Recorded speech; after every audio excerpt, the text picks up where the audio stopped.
அல்ஹம்துலில்லாஹி ரப்பில் ஆலமீன். கண்ணியத்துக்கும் மரியாதைக்கும் உரிய எல்லாம் வல்ல அல்லாஹ்வின் நல்லடியார்களே, ஷாஃபி மஸ்ஜிதுடைய தலைவர், செயலாளர், பொருளாளர் மற்றும் சேவைக்குழு உறுப்பினர்கள் மற்றும் திருப்பூர் மாவட்ட ஐக்கிய ஜமாத்தின் நிர்வாகிகள், திருப்பூர் மாவட்ட மஸ்ஜிது சேவைக்குழுவின் நிர்வாகிகள், மஸ்ஜிது சேவைக்குழுவுடைய பல்வேறு திட்ட துறைகளுடைய திட்ட இயக்குநர்கள், ஒவ்வொரு ஜமாத்துடைய எம்எஸ்கே ஒருங்கிணைப்பாளர்கள், அல்லாஹு தாலா உங்கள் அனைவருக்கும் சாந்தியும் சமாதானமும் நிம்மதியும் அல்லாஹ்வுடைய அருள் உங்களுக்கும் உங்கள் குடும்பத்தினருக்கும் உங்களுடைய மொஹல்லா மக்களுக்கும் உண்டாவதாக. அனைவருக்கும் அஸ்ஸலாமு அலைக்கும் வரஹ்மத்துல்லாஹி வபரகாத்துஹு. 11ஆம் ஆண்டு ஷாஃபி மஸ்ஜிதுடைய சேவைக்குழுவுடைய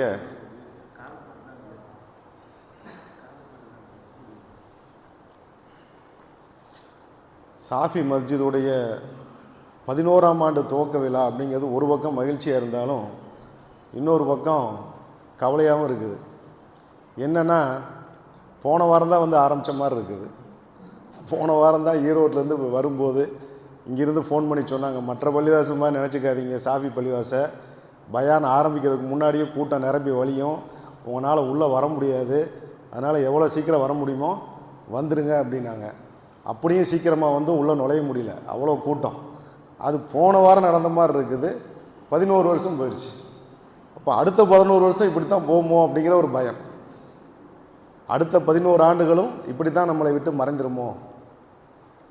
அப்போ மஸ்ஜிது சேவைக்குழு வந்து ஆரம்பிக்கும் போதே ஒரு அடிப்படையான ஒரு நோக்கத்தில் தான் ஆரம்பிச்சிருக்குது.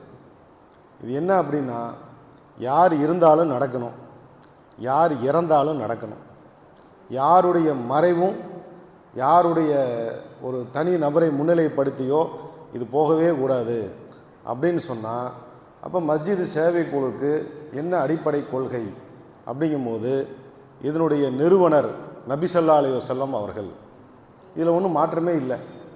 ஏன்னா நபி ஸல்லல்லாஹு அலைஹி வஸல்லம் தான் மஸ்ஜிதில் வச்சு சேவைகளை செய்தார்கள். இந்த உணவு கிட்டு இது நம்ம கண்டுபிடிச்சது அல்ல. இது ரசூல் ஸல்லல்லாஹு அலைஹி வஸல்லம் மஸ்ஜிது நபவியில் வச்சு ஒரு செஞ்ச ஒரு அமலை தான் நம்ம காப்பி அடித்து செஞ்சிட்ருக்குறோம். பைலா என்ன நமக்கு தேவை? திருக்குரான் தான் பைலா. இது திருக்குரானில் உள்ள திட்டம் தானே. இது நாம் சிந்தனை பண்ணி உருவாக்கின திட்டம் கிடையாது. இது திருக்குரானில் உள்ள திட்டம். இன்னும் கூட திருக்குரானில் உள்ள திட்டங்களவே நம்ம இன்னும் சரியாகவும் செய்யலை, ஹதீஸுகளுடைய திட்டங்களையும் சரியாக செய்யலை, முழுமையாகவும் செய்ய முடியல. உமர் ரலியல்லாஹு மளிகை கிட்ட கொண்டு போய் கொடுக்கல கையில், நம்ம கொண்டு போய் கொடுத்து போட்டு வந்துடுறோம், வீட்டில் கொண்டு போய் கொடுத்துட்டு வந்துடுறோம். ஆனால் உமர் ரலியல்லாஹு செஞ்சதை நம்மளால் செய்ய முடியுதானா? இன்ன வரைக்கும் எனக்கு தெரிய எம்எஸ்கேல செஞ்சுருக்க வாய்ப்பில்லை. போய் வீட்டில் போய் சமைச்சும் கொடுத்து போட்டு வந்திருக்கிறாங்க. வீட்டில் கொண்டு போய் மளிகை ஜாமானத்தையும் கொடுத்து சமைச்சும் கொடுத்து போட்டு வந்திருக்கிறாங்க. இன்னும் அதை நம்மளால் செய்ய முடியுமா? வேறு எந்த அளவுக்கு அட்வான்ஸாக சஹாபாக்கள் வந்து இந்த சேவையை வந்து அவங்க அட்வான்ஸாக செஞ்சுருக்கிறாங்க. அது இன்னும் நம்மளால் டச்சு கூட பண்ண முடியல. அப்போ இன்னும் நீங்கள் பார்த்தீங்கன்னா, மஸ்ஜிது நபியில் நடந்த சேவைகள் அப்படின்னு ஒரு முறை தாவூதியா மதரசாவுடைய ஹஜ்ரத் முஃப்தி ஹுசைன் அவங்க ஹஜ்ரத் அவங்க வந்து திண்டுக்கல் பசாரத் மஜ்லிஸில் நல்லா தொகுத்து ஃபுல்லாக கொடுத்துருந்தாங்க. அது வீடியோ கூட இருக்குது, நம்ம யூடியூப் சேனல் இருக்குது, எம்எஸ்கே மஸ்ஜித் சேவைக்குழுவில். ரொம்ப ஆச்சரியமாக இருந்துச்சு. எவ்வளோ சேவைகள், சுப்ஹானல்லாஹ். அவங்க நிறைய இதுக்காக மெனக்கெட்டு ஹதீஸ் எல்லாம் தொகுத்து கொடுத்தாங்க. எல்லாமே ஹதீஸ் தான். ஸோ அந்த அடிப்படையில் நம்ம வந்து பைலா அப்படிங்கிறதே நமக்கு திருக்குரான் ஹதீஸ் தான். ஆனாலும் கலந்து ஆலோசனை செஞ்சு செய்யுங்க. கலந்து ஆலோசித்தல் அப்படிங்கிறது குரானுடைய முக்கியமானது. மசூரா எதாக இருந்தாலும் ஆலோசனை செய்யணும். அப்போ யார்கிட்ட போய் ஆலோசனை செய்கிறது? எங்கே உட்காந்து மசூரா பண்ணுறது? அப்போ அதுக்குன்னு ஒரு தலைவர் வேணாமா? அப்படின்னா ஒன்றும் கிடையாது. ஷாஃபி மஸ்ஜிதுடைய தலைவர் தான் ஷாஃபி மஸ்ஜித் சேவைக்குழுக்கும் தலைவர். ஷாஃபி மஸ்ஜித் சேவைக்குழுனா எல்லோரும் ஒன்றா உட்காந்து அந்த தலைவருக்கு கீழே மசூரா செஞ்சு இது யாருக்கு கொடுக்கறது, யாருக்கு இன்னும் சேர்த்தி கொடுக்கணும், கம்மியாக கொடுக்கணும், மாற்றி கொடுக்கணும், என்ன வரவு செலவு, அதை அத்தனையுமே பார்க்க வேண்டியது அந்தந்த சேவைக்குழு. இப்போ என்னுடைய பணி என்ன? ஒவ்வொரு ஊராக போவோம், ஒரு வாரம் தங்கியிருப்போம், மஸ்ஜித் சேவைக்குழுவை ஆரம்பிப்போம், அதோடு அங்கேருந்து ரிலீஃப் ஆகிட்டு அடுத்த பள்ளிவாசல் கூப்பிட்டாங்கன்னா எந்த ஊர் கூப்பிட்டாலும் அப்படியே போயிட்டே இருக்கும். அதனால தான் நம்ம சொல்கிறது என்னென்னா, மஸ்ஜிதுடைய தலைவர் தான் எம்எஸ்கே உடைய தலைவர், மஸ்ஜிதுடைய செயலாளர் தான் எம்எஸ்கே உடைய செயலாளர், மஸ்ஜிதுடைய பொருளாளர் தான் எம்எஸ்கே உடைய பொருளாளர். ஏன்னா அதான் இருக்க முடியும், வேறு யாரும் இருக்க முடியாது. ஸோ இந்த அடிப்படையில் அல்ஹம்துலில்லாஹ் இந்த ஒரு கட்டமைப்பில் ஒரு 13 வருஷமாக நாமளும் பயணிச்சுட்டே இருக்கிறோமே தவிர, எந்த ஒரு மொஹல்லாவிலையும் போய் ஆரம்ப காலத்தில் ஒரு அமைப்பு மஸ்ஜித் சேவை குழுன்னு ஒன்று உள்ளே வருது, ஏதேனும் குழப்பம் உண்டாயிருமோ, நிர்வாகத்தையே கைப்பற்றிடுவாங்களோ அப்படிங்கிற ஒரு ஆரம்பத்தில் இருந்துச்சு. ஏன்னா அந்த மாதிரி தான் இருந்தது எல்லா பக்கம். ஆனால் இன்றைக்கி 13 வருஷத்தில் எங்கேயுமே அந்த மாதிரி அல்லாஹ்வோட கிருபையில் அந்தந்த மஸ்ஜித் நிர்வாகம்தான் ஸ்ட்ராங்காக இருக்காங்க, மக்களுடைய அபிமானத்தை பெற்றிருக்கிறாங்க, மக்களுடைய துவாவை வாங்கியிருக்கிறாங்க, மக்களுடைய சந்தோஷத்தை வாங்கியிருக்காங்க, மக்களுக்கு பெரிய அளவில் அந்த ஜமாத்தினர்கள் மீதும் ஒரு நம்பிக்கை ஏற்பட்டிருக்கே தவிர எந்த இடத்துலையும் ஒரு சின்ன ஒரு கீறல் கூட விழலை. ஆனால் அதே சமயத்தில் மஸ்ஜித் சேவை குழுங்கிறது பள்ளிவாசலுக்கு வெளியில் ஒரு போர்டு வச்சுருப்போம், எம்எஸ்கே போர்டு. அதுக்கு பேர் என்னென்னா நிய்யத்து போர்டுன்னு பேர். இதெல்லாம் செய்யணும்னு ஒரு நிய்யத்து வச்சுருந்தோம். நீங்கள் பார்த்துருக்கலாம், எல்லா பள்ளிவாசல் வைப்போம், நிய்யத்து போர்டு தான் அது. இதெல்லாம் செய்யணும், மஸ்ஜிதில் இதெல்லாம் நடக்கணும் அப்படின்னு ஒரு நிய்யத்து போர்டுன்னு வச்சுட்டே வந்தோம். ஆனால் அந்த நிய்யத்துகளாக இருந்துச்சே தவிர ஒரு சில சேவைகள் நடக்கும். உணவு கொடுக்கறது, ஒரு மருத்துவம் பார்க்குறது, ஏதோ திருமணம் பண்ணி வைக்கிறது, இந்த மாதிரி ஒன்று நடந்துகிட்ருக்கும். ஆனால் எல்லாமே நடக்கணும், குறைஞ்சபட்சம் ஒவ்வொரு பள்ளிவாசலில் நடக்கலைன்னா கூட மாவட்ட அளவில் நடக்கணும் அப்படிங்கிறதுக்காகத்தான் நம்ம எல்லோரும் மொஹல்லாவில் மாதம் மாதம் ஒன்று கூடி மசூரா பண்ணி அதில் இரத்த தான பொறுப்பாளர், இரத்த தானத்துறை, கல்வித்துறை, வியாபாரத்துறை, ஜூனியர், எம்எஸ்கே ஜூனியர்ஸ் இப்படின்னு பல டிபார்ட்மெண்ட் போட்டது. காய்கறி ஒரு நாளைக்கு எவ்வளோ வருது அப்படின்னு கணக்கு போட்டால் தலை சுற்றிடும் ஒவ்வொரு நாளும்.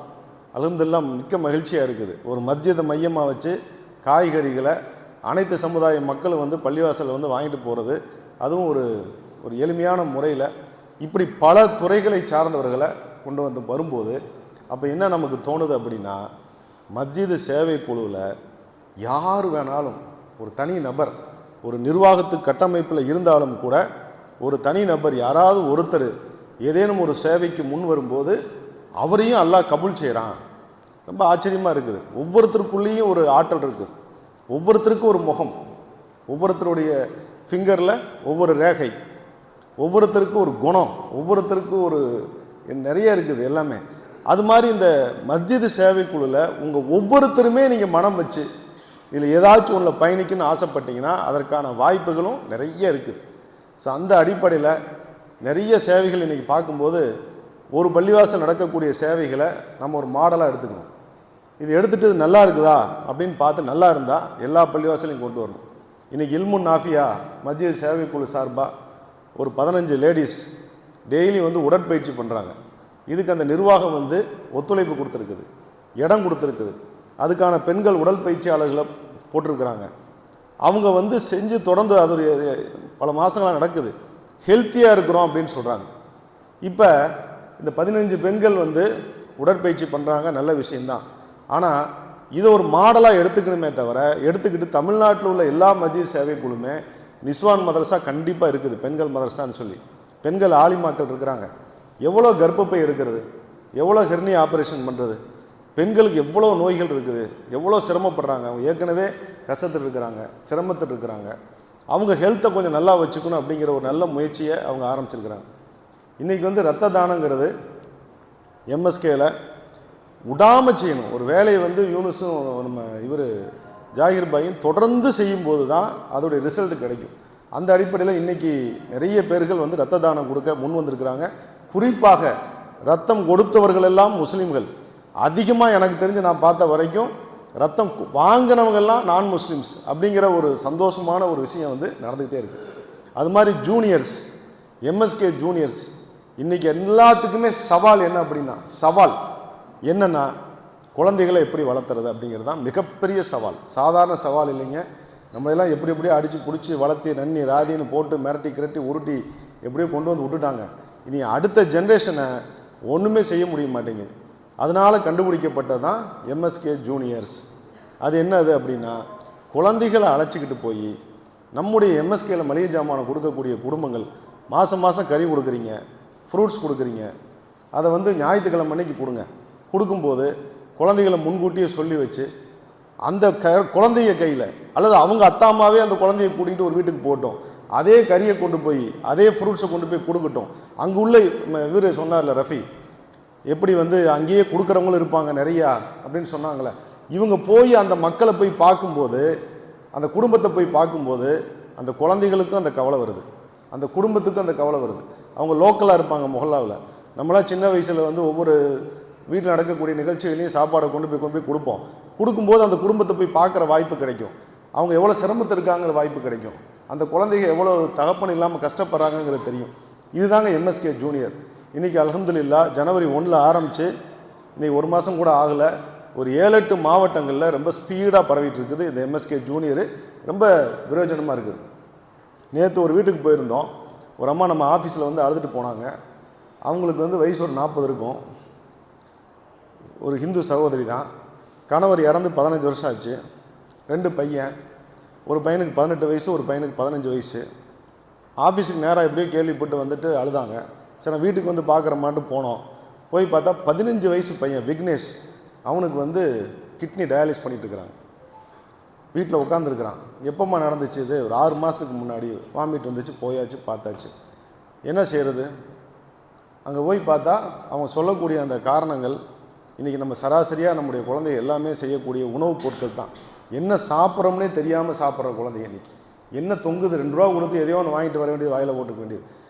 ஒரு நாய் கூட, ஒரு குரங்கு கூட, எல்லா ஜீவராசிகளும் தனக்கு தேவையானதை சாப்பிடும்.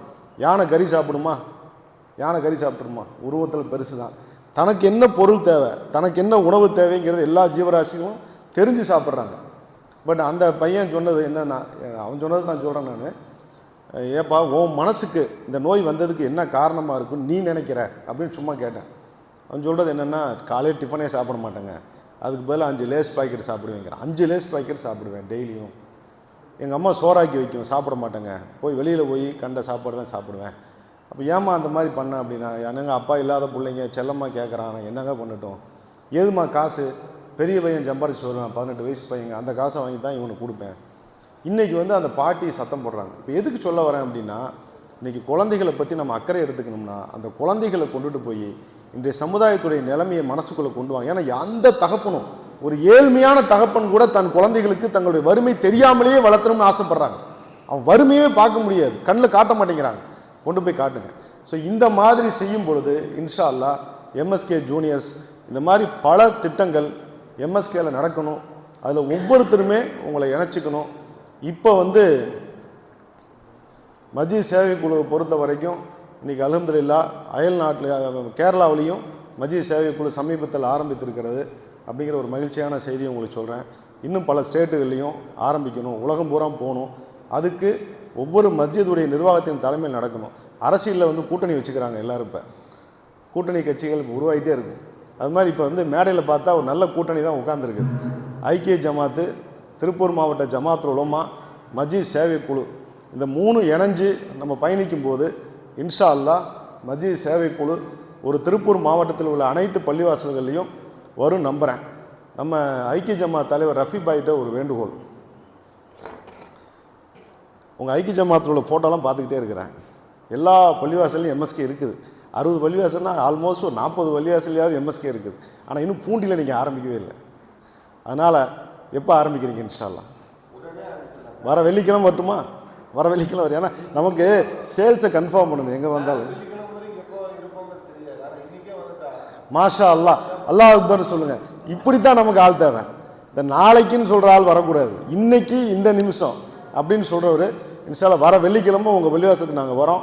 நீங்கள் ஆரம்பிச்சிட்டிங்கன்னா தான் அது முழு திருப்பூர் மாவட்டத்துக்கு அது போய் சேரும். ஏன்னா உங்கள் மனசில் ஓ இதுதான் அப்படிங்கிறத தெரிஞ்சிட்டிங்கன்னா நாங்கள் எதுக்கு எங்களுது வந்து ஒன்லி நல்ல காரியத்தை நன்மையை ஏவிட்டு நாங்கள் தோளில் துண்டை வாங்கி போட்டுட்டு போய்கிட்டே இருக்கிற ஆளுங்க தான் நாங்கள். அதனால் இன்ஷா அல்லாஹ் வர வெள்ளிக்கிழமை நீங்கள் ஆரம்பிங்க.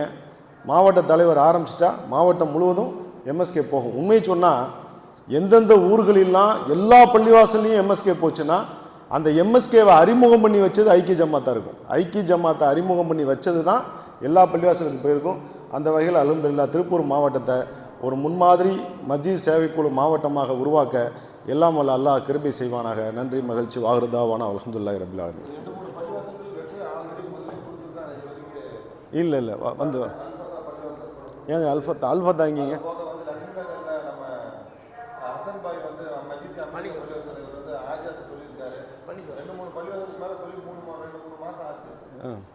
ஜி இன்ஷா அல்லாஹ் வர வெள்ளிக்கிழமை நீ சொல்லி நீங்கள் ஃபோன் பண்ணுங்க, ஆரம்பிச்சிடலாம். இன்ஷா அல்லாஹ் கடகடன்னு ஆரம்பிச்சிடுவோம்.